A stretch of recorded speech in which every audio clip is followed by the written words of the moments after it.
வணக்கம் நண்பர்களே. இன்றைக்கி மீல் ஆஃப் த டே அப்படின்னு பார்த்தீங்கன்னா அன்பாலிஷ்ட். இதுதான் அன்பாலிஷ்ட் ரேஷன் ரைஸில் பாயில் ரைஸில் இது வந்து பச்சரிசியில் பாயில் ரைஸ் புழுங்கல் அரிசியில் செய்யப்பட்ட அதே இன்க்ரீடியன்ஸ் தான். நம்ம வீட்டில் என்னென்னலாம் போடுறீங்களோ எல்லாம் அதே இன்க்ரீடியன்ஸ் தான். ஆயில் மட்டும் ரொம்ப கம்மி.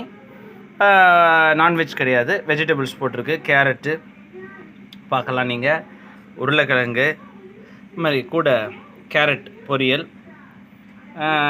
இது எப்போவுமே பிரியாணியோட சொந்தக்காராச்சே பச்சடி. இதுதான் இன்றைக்கி மீல் ஆஃப் த டே.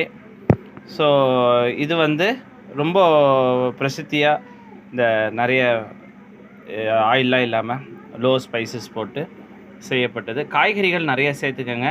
நிறைய பேர் கேட்குறீங்க, நீங்கள் இவ்வளோ இந்த ட்ரைசைக்கெல்லாம் ஓட்டுறீங்க, இந்த சிக்கன் மட்டன்லாம் சாப்பிட்லையே, உங்களுக்கு மசில் க்ரோத்லாம் இருக்கான்னு கேட்டிங்க. நீங்களே பாருங்கள், பார்த்து நீங்களே பதில் சொல்லுங்கள். காய்கறி தான் சாப்பிட்றேன். மசில் க்ரோத் உடல் உழைப்பால் வருமே தவிர நம்ம சாப்பிட்ற தசை சாப்பிட்டா தசை வந்துடும்னா மூளை சாப்பிட்டா மூளை வந்துடுமோ?